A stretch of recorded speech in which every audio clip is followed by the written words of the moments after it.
He was imprisoned mostly at Olmütz. This was the ultimate of undistracted moments. Time where he could think things through. Liberty was a natural right, he decided.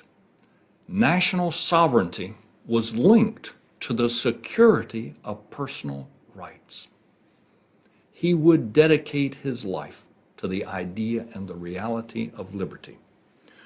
Remember that phrase, undistracted moment.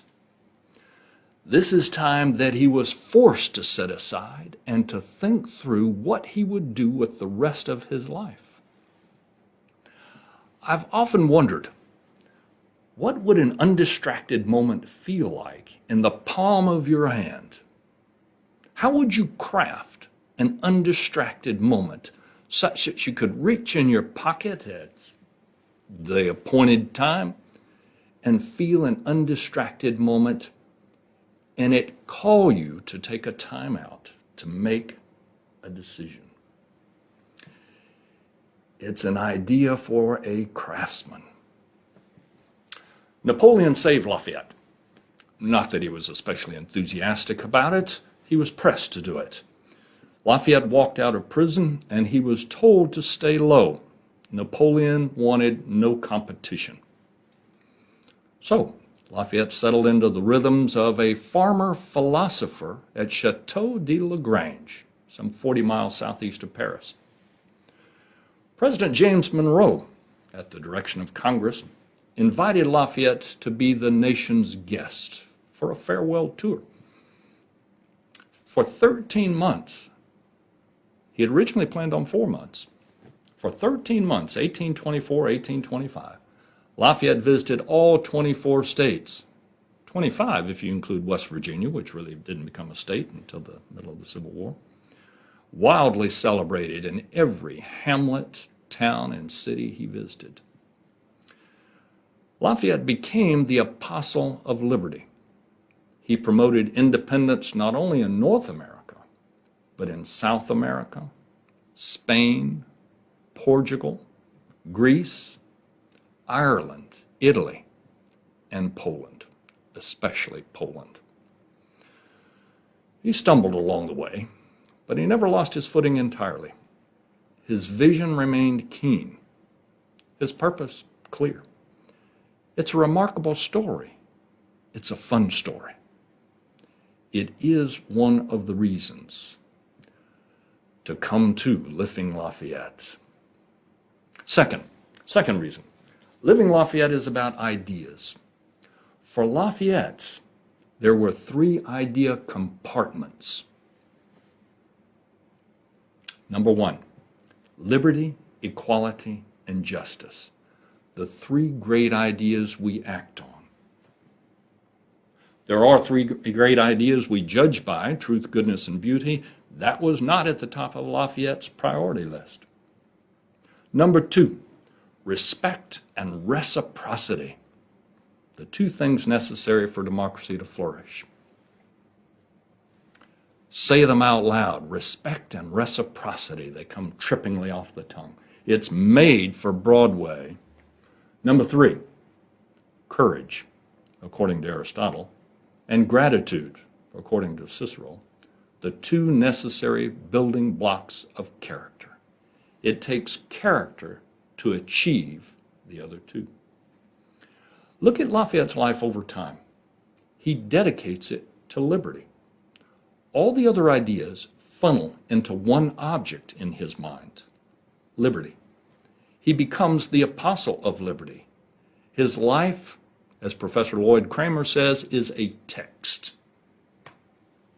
This is the principle of parsimony. The many pieces distilled into one. The one thread linking everything else. It's the title of the book. Everything else are chapters. It's Occam's razor.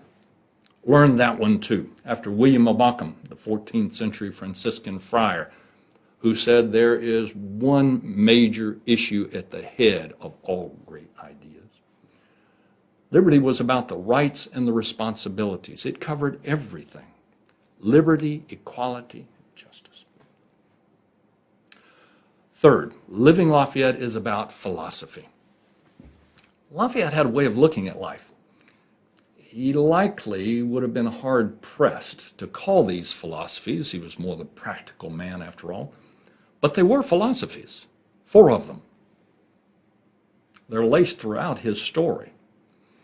I encourage you to memorize them. When you're sitting around with friends and conversation lags, you finish talking about your cholesterol, just up and quote one of these out of nowhere. And then look at your friends as though this is something everybody ought to know. Philosophy number 1. This is the philosophy of what might be. Lafayette spoke of America with a hope that is breathtaking. Here's what he said. The welfare of America is intimately connected with the happiness of all mankind. She'll become the respectable and safe asylum of virtue, integrity, tolerance, equality, and a peaceful liberty. What a bar to set. He's expecting us to achieve this.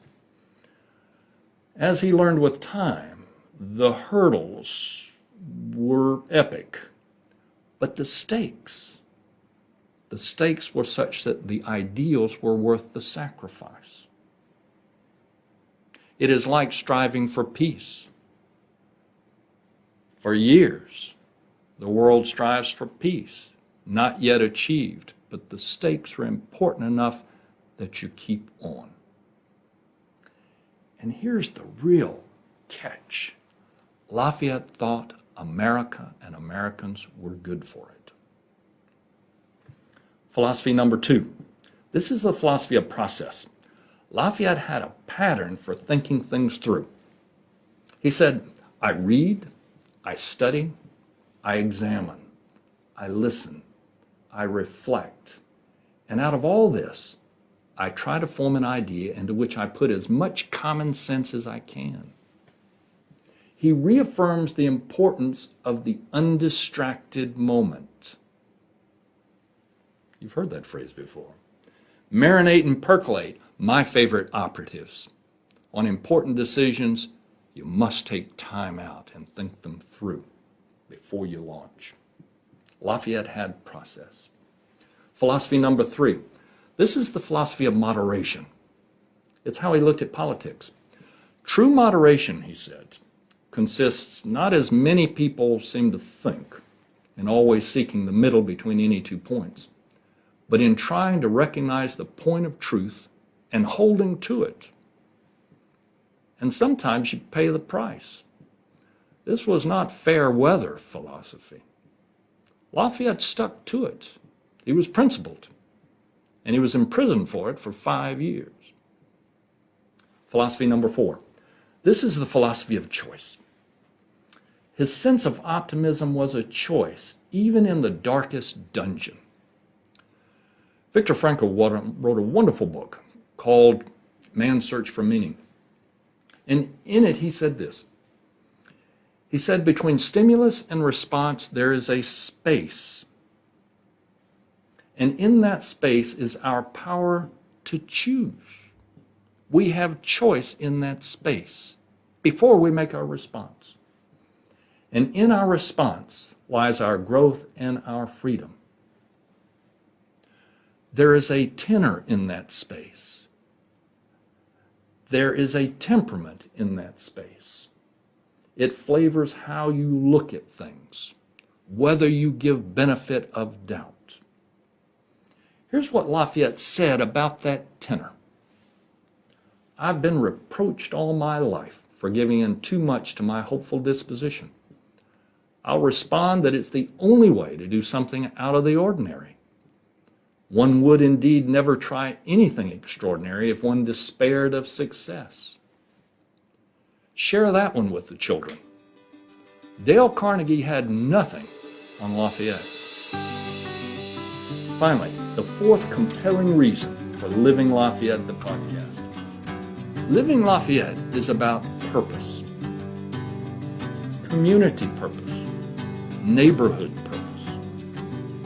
This story is a platform for imagination.